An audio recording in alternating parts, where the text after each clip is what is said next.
Hello बच्चों, जय Bharti school के यूट्यूब चैनल में आपका स्वागत है। आज अपन पढ़ने वाले हैं क्लास 7 का फर्स्ट चैप्टर का पार्ट सेकंड। पार्ट फर्स्ट अपन ऑलरेडी पढ़ चुके हैं, है ना। तो और ये भी आप लोग ध्यान रखें कि जो अभी अपन पढ़ने वाले हैं, ये जो नई बुक्स आई है 7th की एनसीईआरटी सिलेबस, उसके अकॉर्डिंग ये अपन पढ़ने वाले हैं। तो फर्स्ट पार्ट अपन पढ़ चुके हैं और अभी आज कौन सा पार्ट पढ़ने वाले हैं? अपन सेकंड पार्ट पढ़ने वाले हैं। तो देखिए, फर्स्ट पार्ट जो था अपना, फर्स्ट पार्ट में अपन ने क्या पढ़ा था? अपने पास अपना चैप्टर का नाम क्या था? पादपों में पोषण। पादप जो होते हैं वो भोजन कैसे ग्रहण करते हैं, तो उसको लेकर अपन ने डिस्कस किया था। तो अपने पास में सबसे इंपॉर्टेंट थिंग थी कि पादप स्वपोषी क्यों कहलाते हैं, पादप जो होते हैं वो स्वपोषी क्यों कहलाते हैं। तो अपने पास में ऑप्शन क्या था स्वपोषी कहलाने का? कि वो प्रकाश संश्लेषण की क्रिया करते हैं। पादप जो होते हैं कौन सी प्रक्रिया करते हैं? प्रकाश संश्लेषण की प्रक्रिया करते हैं। और पादप प्रकाश संश्लेषण की क्रिया के द्वारा अपना भोजन स्वयं बनाते हैं। ठीक है, तो ये अपन ने कौन से पार्ट में पढ़ा था? फर्स्ट पार्ट में पढ़ा था। उसकी केमिकल रिएक्शन भी पढ़ाई थी मैंने आप लोगों को, रासायनिक समीकरण पढ़ाई थी। रासायनिक समीकरण के अंदर जैसे CO2 होता है, जल होता है, सूर्य का प्रकाश होता है, पर्णहरित होता है, ये सब मिलकर क्या बनाते हैं? ग्लूकोज एंड ऑक्सीजन बनाते हैं। ये सब मिलकर क्या बनाते हैं? ग्लूकोज एंड ऑक्सीजन बनाते हैं। तो आप लोगों ने अगर फर्स्ट पार्ट ढंग से नहीं देखा हो तो एक बार वापस देख ले में, क्योंकि जब तक आप फर्स्ट पार्ट नहीं पढ़ोगे तब तक ये सेकंड पार्ट समझ नहीं आएगा। इसलिए आप लोगों के लिए जरूरी है पहले आप लोग क्या करो, फर्स्ट पार्ट पढ़ो, क्योंकि आप लोगों को पता होना चाहिए कि स्वपोषी कहते हैं क्यों है पादपों को? प्रकाश संश्लेषण की क्रिया के कारण कहते हैं। और प्रकाश संश्लेषण की क्रिया कहाँ होती है? पेड़ पौधों की पत्तियों में होती है। क्लियर हो गया अपने को? प्रकाश संश्लेषण की क्रिया पेड़ पौधों की पत्तियों में होती है। पत्तियों में क्यों होती है? पत्तियों में कौन सा वर्णक होता है? पर्णहरित होता है। पत्तियों में क्या होता है? पर्णहरित वर्णक पाया जाता है। और वो पर्णहरित वर्णक जो होता है वो प्रकाश संश्लेषण की क्रिया में क्या करता है? हेल्प करता है। ठीक है, तो ये सारी बातें अपने पास में क्लियर हो गई। तो अभी अपन आगे पढ़ने वाले हैं इस चैप्टर का पार्ट सेकंड।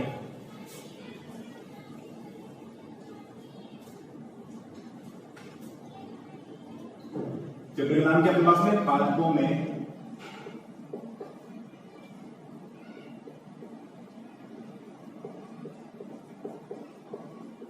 पोषण। Nutrition in plants. Nutrition in plants, ध्यान रखें आप लोग, है ना। इंग्लिश में भी इसको क्या बोल रहे हैं? क्या बोलते हैं इसको हम लोग?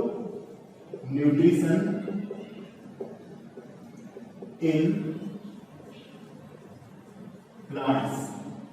ठीक है, न्यूट्रिशन का मतलब क्या होता है? पोषण। और प्लांट्स का मतलब क्या होता है? पादप। ठीक है, तो अभी अपन आगे डिस्कस करने वाले हैं कि पादपों में और कौन कौन से तरीके हैं जिसके द्वारा वो क्या करते हैं? पोषण करते हैं। अपने पास में अपने को पता चल गया कि कार्बोहाइड्रेट बनता है, उसके अंदर जो ग्लूकोज बनता है, उसके अलावा भी और कौन कौन से खाद्य तरीके हैं जिसके द्वारा वो क्या करते हैं? पोषण करते हैं। तो देखिए, आप लोगों ने जनरली देखा होगा कुछ पादप ऐसे होते हैं, जैसे अपन ने अभी प्रकाश संश्लेषण अपन ने क्या डिस्कस किया था कि CO2 ले रहे हैं और O2 छोड़ रहे हैं, ये हो गया था अपने पास में। और कार्बोहाइड्रेट का निर्माण कर रहे हैं, ग्लूकोज का निर्माण कर रहे हैं। लेकिन कुछ पादप आप लोगों ने ऐसा देखा होगा कि पेड़ पौधों पे ऐसे लटके हुए रहते हैं, जैसे अमरबेल। आप लोगों ने नाम सुना होगा अमरबेल। अमरबेल क्या होती है? किसी पादप के ऊपर क्या होती है? ठहर जाती है। जैसे कोई पादप होता है उस पादप के ऊपर लपट जाती है और उसके ऊपर ग्रो करती है। और वो क्या करती है? पादप के जो पोषक तत्व होते हैं उनको क्या करती है? चूसती है और अमरबेल बड़ी हो जाती है। अमरबेल को आप लोग बिना जड़ के द्वारा भी अपन किसी पादप पे डाल देंगे, वो ग्रो करने लग जाएगा, वो वृद्धि करेगी। क्यों करेगी वृद्धि? क्योंकि वो क्या करती है? जिस पादप पर रहती है उस पादप को क्या करती है? चूसती रहती है। जैसे आप लोगों ने नाम सुना होगा जू या जोंक, है ना। जो जुएं होती है ना, सर में जो जुएं होती है, वो जुएं क्या करती है? अपना फायदा नहीं है उनसे, लेकिन वो क्या करती है? खून चूसती रहती है, खून चूसती रहती है। तो इससे क्या होता है? अपने जो पोषक पदार्थ है, पोषक तत्व है, उनको क्या करती है? वो चूसती रहती है। ठीक है, तो उन ऐसे जीवों को अपन लोग क्या बोलते हैं? विषमपोषी बोलते हैं। ऐसे को अपन लोग क्या बोलते हैं? विषमपोषी।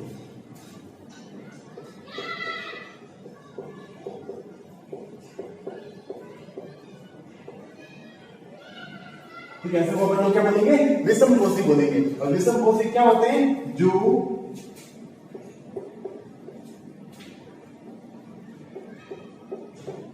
दूसरों के द्वारा अपना भोजन ग्रहण करते हैं।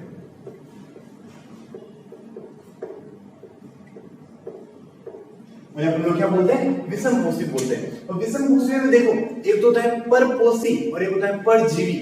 एक होता है परपोषी और एक होता है परजीवी। इसके अंदर अपने पास में दो नाम आता है, एक होता है परपोषी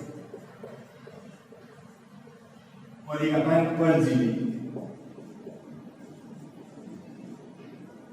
अब देखिए परपोषी क्या होता है, परपोषी वो पादप जो दूसरे पादप को पोषण दे रहा है।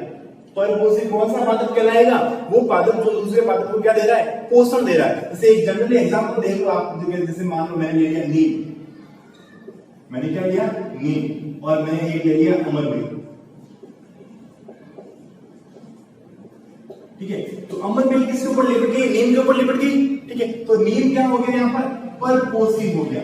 अमरबेल क्या हो गई यहाँ पर, परजीवी हो गई। मतलब परजीवी क्या कहेंगे, जो दूसरों की सहायता से अपना क्या करते हैं, पोषक तत्वों को क्या करते हैं, ग्रहण करते हैं। अपन लोग क्या कहेंगे, परजीवी कहेंगे। अपना जीवन दूसरों के ऊपर निर्भर रहता है। पर का मतलब क्या था, दूसरा, पराया, और जीवी, जीवी मतलब जीवन, अपना जीवन यापन दूसरों की मदद से करते हैं, उन्हें अपन लोग क्या बोलते हैं, परजीवी बोलते हैं। और दूसरों को पोषण देते हैं, उन्हें अपन लोग क्या बोलते हैं, परपोषी बोलते हैं। तो यहाँ पर नीम क्या हो गया, परपोषी हो गया, और अमरबेल क्या हो गई, परजीवी हो गई।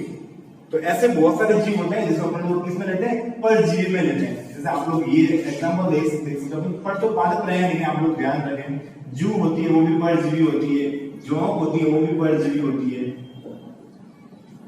तो ये सारे क्या होते हैं, परजीवी होते हैं। ये परजीवी के एग्जांपल्स हैं। तो परजीवी क्लियर हो गया आप लोगों को, परजीवी किसे कहते हैं, परपोषी किसे कहते हैं। परपोषी क्या रहेगा, जो दूसरों को पोषण देते हैं। लिख देता हूं मैं यहां पर, जो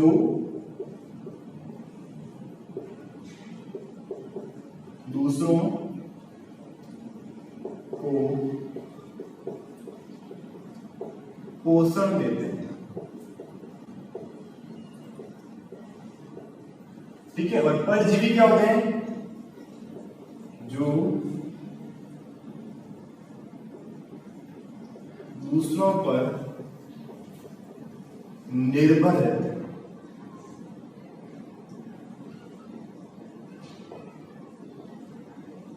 जो दूसरों पर निर्भर रहते हैं। अब देखिए एक बात थोड़ी सी ध्यान रखना आप लोग, ये दूसरों पर निर्भर रहते हैं। अगर अमरबेल इस नीम के ऊपर है तो उसमें नीम का फायदा नहीं है, सिर्फ अमरबेल का फायदा है। अगर जौ आपके सर में है तो आपका फायदा नहीं है, सिर्फ जौ का फायदा। अगर जौ आपकी बॉडी के ऊपर चिपक गई है, शरीर के ऊपर चिपक गई है, तो जौ का फायदा है, आपको फायदा नहीं है। क्योंकि आपसे तो क्या करेंगे, वो पोषक तत्वों को क्या करेंगी, ग्रहण कर लेगी। अब पोषक तत्व कौन कौन से होते हैं आप लोगों को बताने की जरूरत नहीं है ना, क्योंकि आप लोगों ने फर्स्ट पार्ट में पढ़ा था। जब पोषक तत्व कौन से होते हैं, कार्बोहाइड्रेट, प्रोटीन, विटामिन, खनिज लवण, वसा और जल, ठीक है। तो इनका आप लोगों ने पढ़ रखा। तो इसलिए ये जो परजीवी होते हैं, ये क्या करते हैं, दूसरे जीवों से क्या करते हैं, पोषक पदार्थों को क्या करते हैं, ग्रहण करते हैं। उन्हें अपन लोग क्या बोलते हैं, परजीवी बोलते हैं। परपोषी क्या हो गया, जो दूसरों को पोषण देते हैं, वो क्या हो गया, परपोषी हो गए। क्लियर हो गया आप लोगों को ये। तो ये अपन ने अभी क्या डिस्कस किया, विषमपोषी। क्या ऐसे बहुत सारे जीव पादप होते हैं, ऐसे बहुत सारे पादप होते हैं, क्योंकि अपन पादपों के बारे में पढ़ रहे हैं, तो अभी अपन पादपों को डिस्कस करेंगे, ठीक है। ये एक्स्ट्रा मैंने आप लोगों को समझाने के लिए बताया ना, क्योंकि तो पादप में कौन सा आ गया, जैसे बहुत सारे पादप जो दूसरों के ऊपर अपना भोजन ग्रहण, दूसरों के द्वारा अपना भोजन ग्रहण करते हैं, वो क्या कहलाएंगे, विषमपोषी कहलाएंगे। आप लोग आगे ऐसा लिख देना पड़ेगा, पूरा सा के उसे विषमपोषी कहते हैं, ठीक है। और पर उसमें भी कौन सा हो गया, तो परपोषी आ गया, एक परजीवी आ गया, ठीक है। तो ये बातें आप लोगों को क्लियर हो गई। अगर आप लोगों ने कॉपी में नोट्स बना रहे हो तो एक बार कॉपी में आप लोग नोट कर लो इसको, ताकि आप लोगों को पता रहे कि हाँ सर विषमपोषी क्या होते हैं, परपोषी क्या होते हैं, परजीवी क्या होते हैं, ये सब कुछ आप लोगों को ध्यान होना चाहिए, ठीक है। एक बार नोट करो इसको जल्दी से।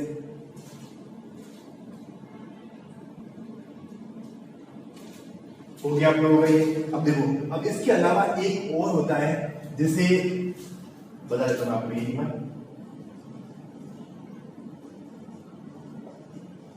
घटपर्णी। क्या होता है ये, घटपर्णी। अब देखिए घटपर्णी एक पादप है, घटपर्णी क्या एक पादप है, जो क्या करता है, दूसरे जो भी जीव आते हैं उनको क्या करता है, वो बंद कर देता है, उनको मार देता है, वो उनके द्वारा क्या करता है, अपना पोषण प्राप्त करता है। कैसा होता है ये, देखिए यहाँ पर एक काम करते हैं, इसको तो आप लोगों ने नोट कर दिया, इसको मिला है।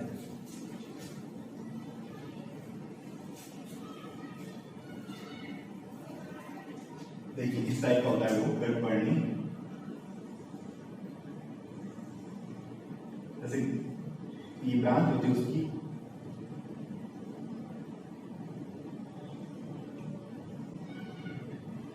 इस टाइप का होता है। और यहाँ पे इसका क्या होता है, ढक्कन होता है,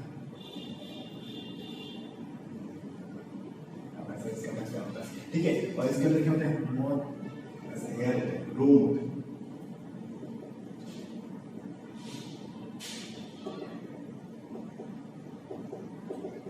ठीक है, इस टाइप की संरचना होती है। तो क्या होता है कि जैसे ही अब ये क्या करते हैं, अपनी वैसे तो अपनी सुरक्षा के लिए यूज करते हैं इसको, वैसे अपनी सुरक्षा के लिए इसको क्या करते हैं, यूज करते हैं, लेकिन ये इसको द्वारा अपना पोषण भी प्राप्त करते हैं। कैसे प्राप्त करते हैं, ये पादप है, ये कोई जीव नहीं है, ये पादप है। लेकिन क्या होता है, जैसे ही कोई जीवों की टेंडेंसी क्या होती है, छोटे छोटे जीव होते हैं, उनकी टेंडेंसी क्या होती है, फूलों से रस को चूसते हैं, पादपों से रस को चूसते हैं। तो क्या करते हैं, इसके ऊपर आके बैठते हैं, तो इसके अंदर एक चिपचिपा पदार्थ है, और यहाँ पे ये रोम है, हेयर है, इसके बाल है, पतले पतले छोटे छोटे बाल है, ये क्या है, बाल।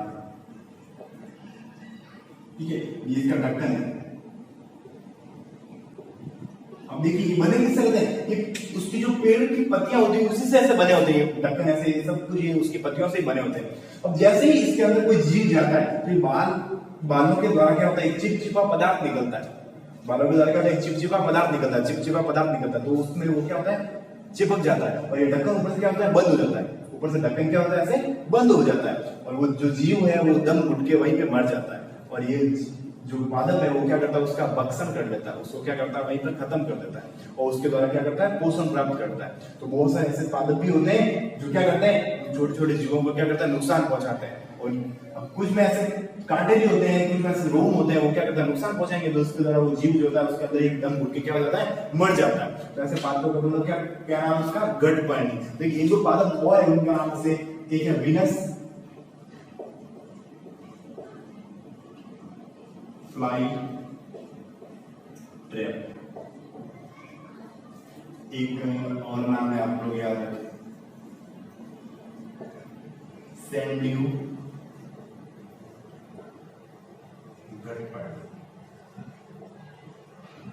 ठीक है, तो ये ऐसे पादप है। ये फ्लाई का मतलब क्या होता है, जो छोटी छोटी जो बोल सकते हैं आप लोग, तितली वगैरह होती है इस टाइप। ठीक है, और ट्रैप का मतलब होता है जाल।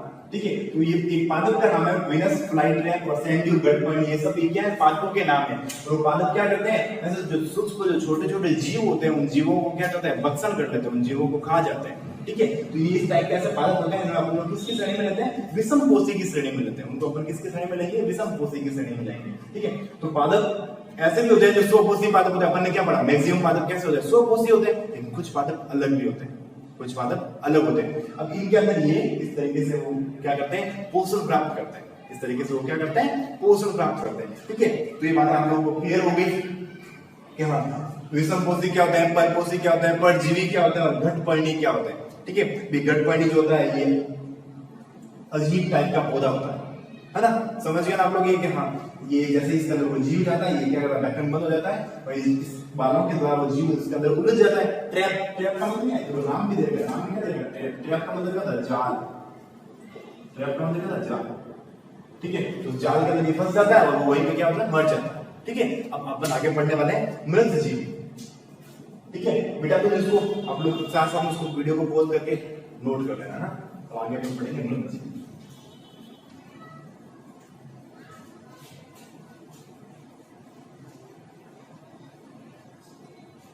देखिए नेक्स्ट क्लास में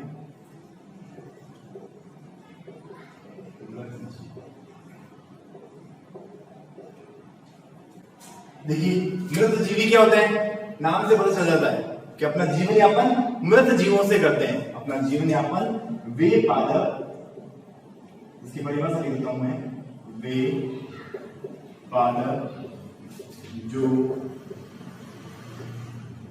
अपना भोजन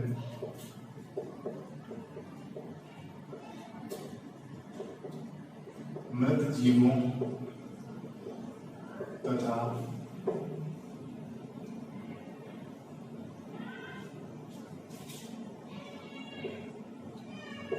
अपघटित जीवों द्वारा प्राप्त करते हैं।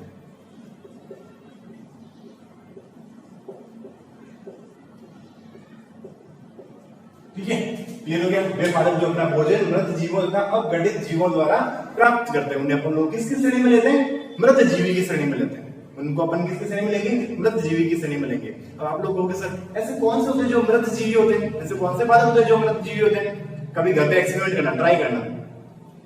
ब्रेड लेना, ब्रेड समझ चल डबल रोटी, ठीक है, ब्रेड को लेना, पानी में डाल देना, तो पानी में डाल दोगे तो क्या होगा, थोड़ा टाइम बड़ी रहेगी तो क्या हो जाएगी, ऐसे फूल जाएगी और उसके ऊपर हल्के हल्के रोए आ जाएंगे, उसके ऊपर क्या आने लग जाएंगे, रोए आने लग जाएंगे। तो वो क्या होते हैं? वो शैवाल होते हैं। क्या होते हैं वो? सॉरी वो उनको अपन लोग कवर या फिर फंजाई, फंजाई इंग्लिश वर्ड है और कवक हिंदी वर्ड, ठीक है। उसे हम लोग क्या बोलते हैं? फंजाई, कवक। अभी कवक जो होते हैं, आप लोगों ने कभी कभी कवक ऐसे भी देख लिए होंगे, कभी रोटी उधर पड़ी रहती है, रोटी के ऊपर फूलन आ जाती है, फफूंद आ जाती है, ठीक है, तो वो भी क्या है? कवक है। वो एक टाइप का क्या है? कवक है। और वो अपना पोषण, वो भी एक टाइप के पादप है, तो अपना पोषण कहां से प्राप्त करेंगे? जो भी मृत जीव होते हैं उसे क्या करेंगे? वो अपना क्या करते हैं? पोषण प्राप्त करते हैं। आप लोगों ने देखा होगा मशरूम,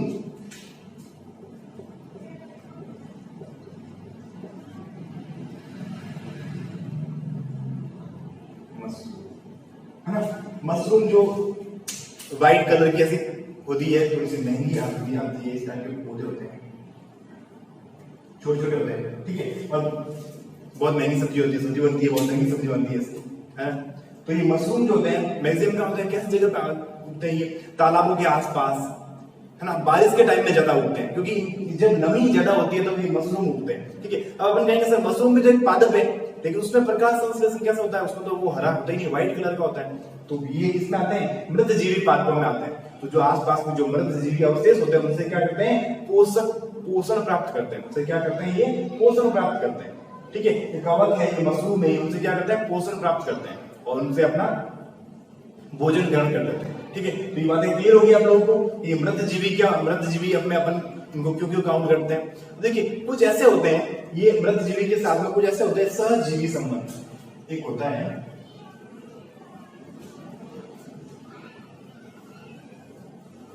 आप लोग साथ साथ में अपनी नोटबुक के अंदर सारा मटेरियल काम जो है वो नोट करते रहेंगे। एक होता है सहजीवी संबंध।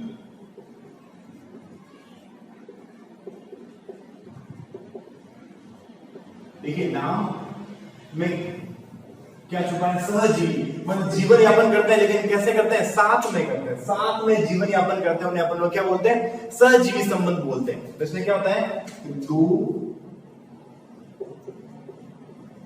अलग अलग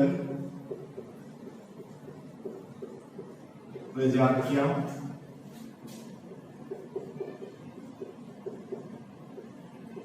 साथ में जीवन यापन करती है। देखिए इंपॉर्टेंट बात क्या है, इसमें दो अलग अलग प्रजातियां साथ में जीवन यापन करती है, लेकिन दोनों प्रजातियों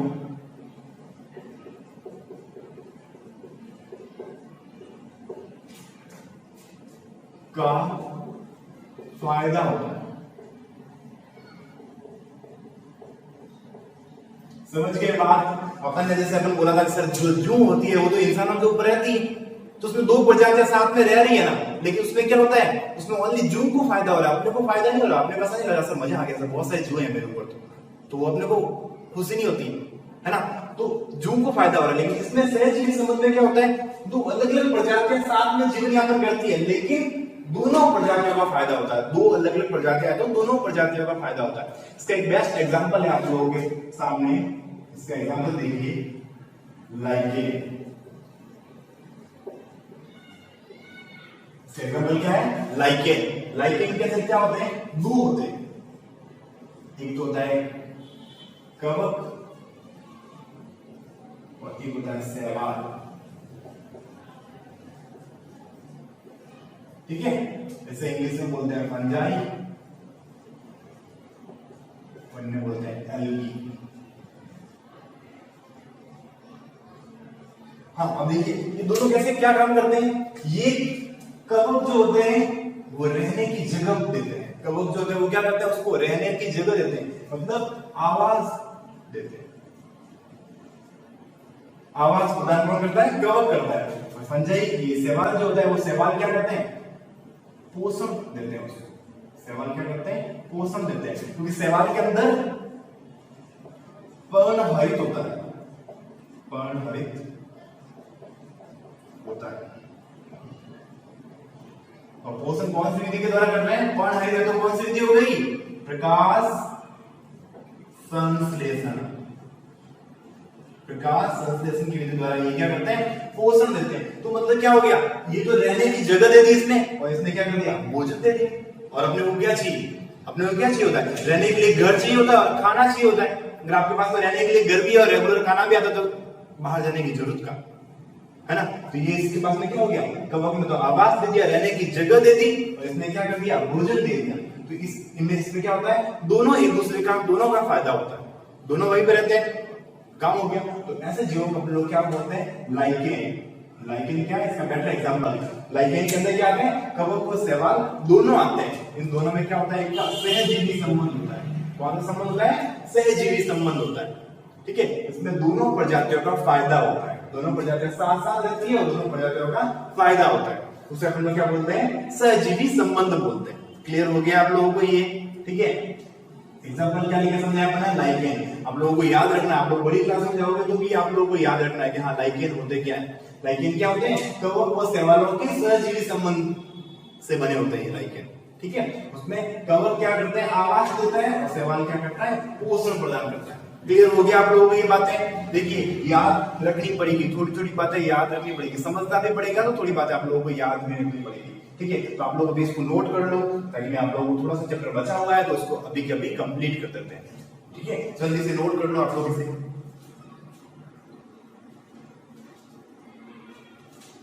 हो गया नोट आप लोगों का, बेटा दो इसको मेरा, चलो।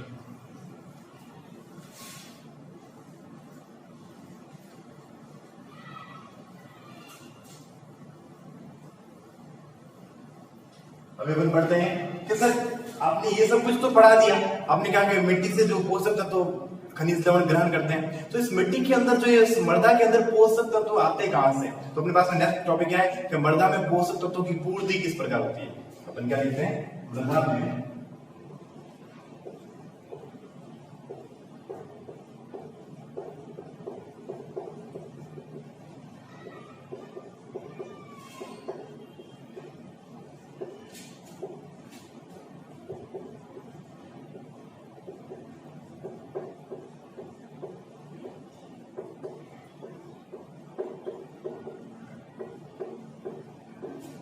मृदा में पोषक तत्वों की पूर्ति किस प्रकार होती है। देखिए अपन क्या करते हैं, मिट्टी से जो पोषक तत्व होते हैं वो पेड़ पौधे ग्रहण कर लेते हैं, तो मिट्टी के अंदर वापस पोषक तत्व वापस तो आने चाहिए ना। तो वो कहां से आते हैं, कि जो अपने ये वायुमंडल है, अपनी ये पृथ्वी, पृथ्वी के चारों ओर वायुमंडल किसे कहते हैं, पृथ्वी के चारों ओर का आवरण वायुमंडल कहलाता है, पर्यावरण जिसे अपन लोग बोलते हैं। तो ये पृथ्वी के जो बाहर है ये लेयर है, ये सब कुछ क्या है, वायुमंडल। अपन वायुमंडल में रह रहे हैं ना ऐसे तो, ठीक है। तो इसके अंदर क्या है, 78% क्या है, नाइट्रोजन।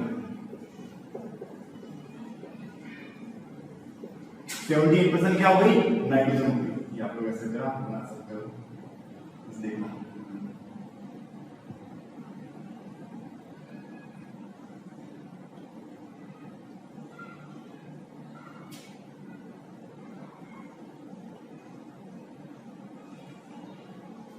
इतनी क्या होगी इसमें, नाइट्रोजन हो गई, ठीक है। अब इसके अलावा 21% क्या होती है, 21% ऑक्सीजन, ठीक है। 21% क्या हो गई, ऑक्सीजन हो गई।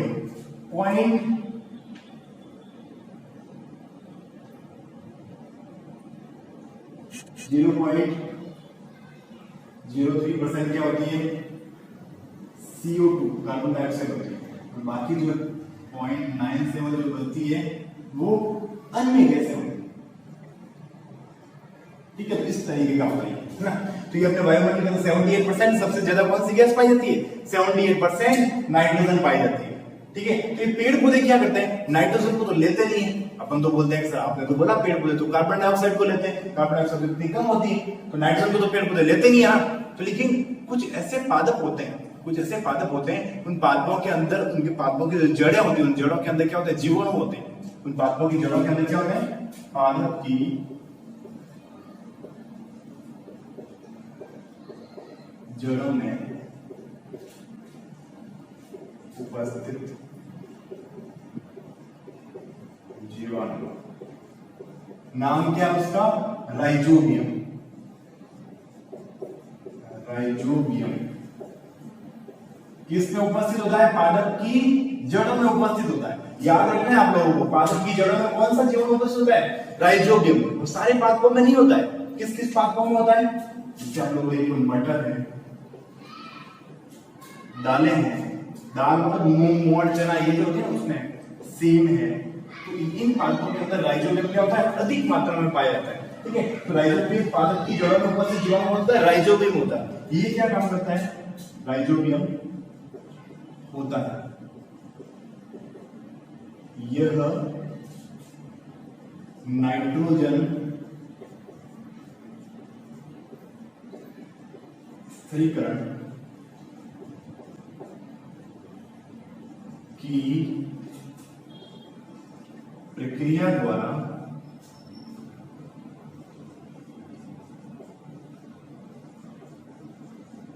वायुमंडलीय नाइट्रोजन को मैं N2 लिख दूं, नाइट्रोजन N2, वायुमंडलीय, चलो नाइट्रोजन को बदल देता है। ठीक है, ये बात आप लोगों को याद रखनी है। उस पादपों की जड़ों के अंदर जो राइजोबियम नाम का एक जीवाणु होता है, वो क्या करता है? उस वायुमंडलीय नाइट्रोजन को लेता है और उसको चेंज कर देता है, पोषक पदार्थों के अंदर चेंज कर देता है, और वो जड़ें क्या करती है? वापस उसको क्या करती है? मिट्टी उसको एब्जॉर्ब कर लेती है। ठीक है, तो ये कौन सा होता है? राइजोबियम। आप लोगों को याद रखना है, राइजोबियम। ठीक है, ये इंपॉर्टेंट है राइजोबियम, है ना? तो ये उसको क्या करता है? वापस मिट्टी के जो पोषक पदार्थों की पूर्ति कौन करता है? वो राइजोबियम नाम का जीवाणु करता है। क्लियर हो गया आप लोगों को ये कि राइजोबियम जो है वो पोषक पदार्थों की क्या करता है? पूर्ति करता है। जैसे आप लोगों ने देखा होगा, अगर कहीं मान लो मूंग है, मोठ है, चना है, ये अगर बोते हैं ना खेतों में, तो इस खेतों को अगर आप लोगों को खाद डालने की जरूरत नहीं होती ऐसे खेतों में, क्योंकि राइजोबियम उनकी जड़ों के अंदर क्या होता है? राइजोबियम होता है, वो उसकी भूमि के उपजाऊपन को वैसे ही बढ़ा देता है, भूमि के उपजाऊपन को वो वैसे ही बढ़ा देता है। अगर वहां पे अगर किसी खेत के अंदर मान लो चना मूंग मोठ ऐसे बोए हुए हो, तो उसके बाद में जो फसल उगाते हैं वो फसल बहुत अच्छी होती है बिना खाद डाले हुए। आप लोगों ने देखा होगा किसान क्या डालते हैं? खाद डालते हैं, खाद है, उर्वरक है, ये चीजें डालते हैं। वो ऐसी चीजें क्यों डालते हैं? मिट्टी की उर्वरक क्षमता को बढ़ाने के लिए। खाद क्यों डालते हैं? मिट्टी की उर्वरक क्षमता को बढ़ाने के लिए उसमें क्या डालते हैं? खाद डाले जाते हैं। जो अगर मान लो ऐसे पादप हैं तो उनके अंदर आपको खाद डालने की जरूरत नहीं है, क्योंकि राइजोबियम जो क्या करता है? मिट्टी के पोषक पदार्थों को बढ़ा देता है, मिट्टी के पोषक पदार्थों को बढ़ाता है। किसके द्वारा? वायुमंडल के अंदर नाइट्रोजन है उसके द्वारा, क्योंकि वायुमंडल के अंदर सर्वाधिक कौन सी गैस है? नाइट्रोजन गैस है।